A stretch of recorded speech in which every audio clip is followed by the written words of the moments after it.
Since I mentioned the caterpillar last time but couldn't show him, here's one I almost trod on.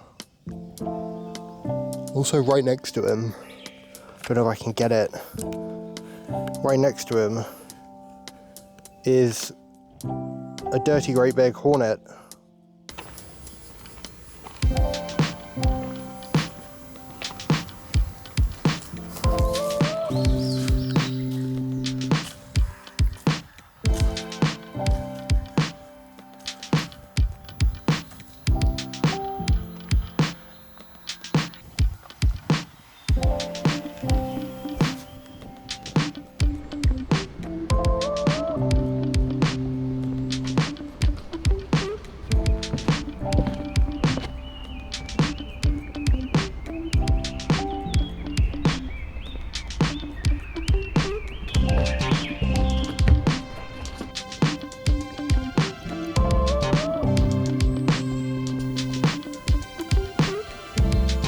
Do you know what I've realised?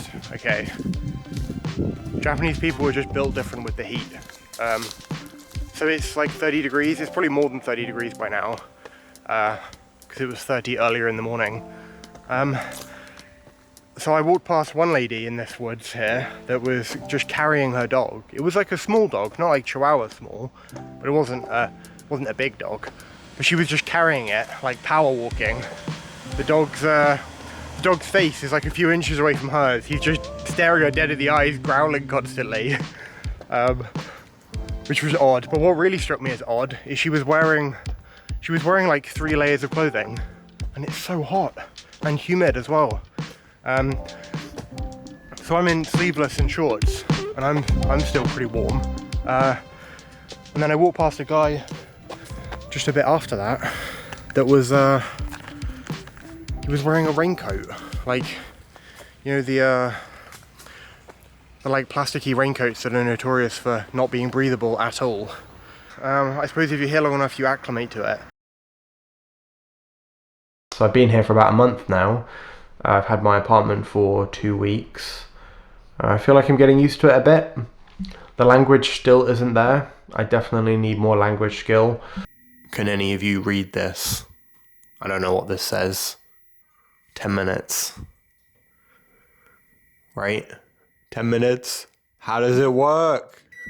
Oh, something happened. That's the wrong thing. I'm not very good at studying at all. I kind of just read some manga and occasionally, I talk to people in Japanese, and then I try and read the news occasionally, or I keep getting news, leaflets and newsletters and stuff in my post that I try and read. I've got my internet set up now. A couple of days ago, the guy came past to set that up, and he kept trying to talk at me, and I'm like, I'm sorry, I'm saying in Japanese, I don't understand. And he just goes, oh, okay, and then says it again. And I'm like, I don't know. Most people here are pretty understanding if you don't know. And then there's a small subset of people there's one group of people where they assume you're in the country, so you must be completely fluent in Japanese, and they will just rattle off 1,000 words a minute at you and assume you understand. And then the other group of people assume, since you're a foreigner, you must not know any Japanese, so they'll try and talk at you in English.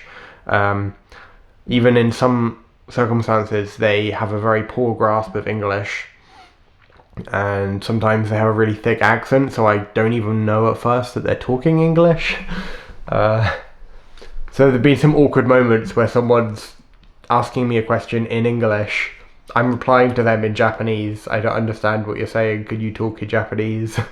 And then they reply in English again, and I'm like, I don't know. So I definitely need to study more.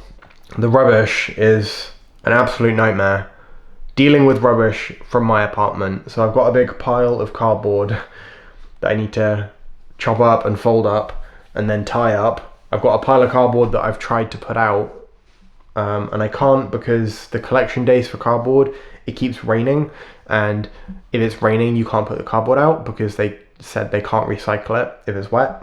And I've got a bunch of bottles and cans that they have separate days that you're supposed to put them out, and I've put them out and they weren't collected, and then I did again and they weren't collected again. I did have one day where I put out a bunch of rubbish bags and they weren't collected as well, and I just don't understand. I went to City Hall and got the schedule for my area. It's like every day for the next year is planned out in advance for what specific thing goes put out on a specific day. And sometimes I put those things out and they just don't get taken. So I'm getting an increasing pile of trash in my apartment that I can't get rid of. I mean, to be honest, a lot of the time if you're getting food from the shop, you can just eat it at the shop and then put it in the bins there. Probably, yeah, that's one thing which I always hear people that have been to Japan or you know, on holidays and stuff, always talk about the konbini, the convenience stores. Seems like it's quite a big talking point about Japan, for foreigners at least. It's a real big change from England, because our stores are pretty expensive, and the food there is kind of shit, to be honest. You've got sandwiches and cold pasta. That's about your only choice for food. All of the bread is brown bread now, which I'm sure there's health reasons behind it, but I hate brown bread. And I don't like cold pasta either, so I've always had trouble getting lunch from shops. I'm really bad at food prep and things.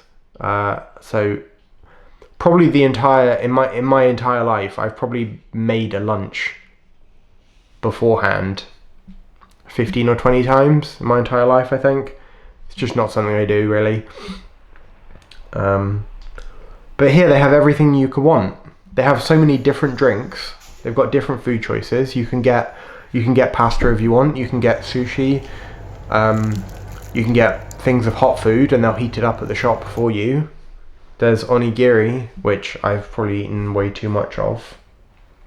They're just incredible. I don't know how something so simple could taste so good. I really like rice anyway, so it's a fair bet I would like a lot of what's at the shop here. Trains are a huge change here. I feel like that's another thing that maybe Japan is quite famous for, is the trains. They're famous for running on time, being efficient, and being good value. So if I want to go from my apartment to the Imperial Palace in the very center of Tokyo, it's a little over an hour, costs about £2, maybe £2.50. It would cost 10 or 20 times that in England for that length of journey. One place I used to do a trip quite a lot to see some friends that were about an hour and a half away by train, and that used to cost £80 to £100 for the train ticket. And the same journey here is £2, which is kind of crazy. Now, cycling here seems like a pretty big thing. I see quite a lot of cyclists, which is good, you know, it's good for the environment, good for your health. Less good for the pedestrians when everyone is cycling on the paths. I don't know what are the rules here. So in England, you can't actually cycle on the path. I think you're not allowed to by law. Here, everyone cycles on the path. Crowded paths. You know, Tokyo's a busy city. There's a lot of people everywhere. And I can't really understand it, because often there aren't that many vehicles on the road. Like, traffic seems really not busy here. It feels like Japanese people do a lot more walking than in England. England has pretty walkable cities, but so many people I've known just they don't want to. So that's about it. Just a bit of a quick update. Now I've been here for a while. I'm planning a trip soon that should be pretty interesting. I'm going to try to go around Tokyo a bit more and see if I can't film anything cool as well. So yeah, hopefully I'll have some stuff for another video coming up soon, where maybe there'll be more of me outside.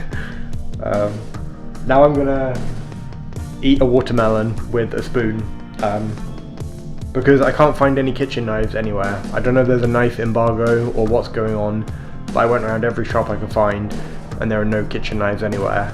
I don't know if it's a safety thing or what, but I need to chop stuff at home and they don't have any knives.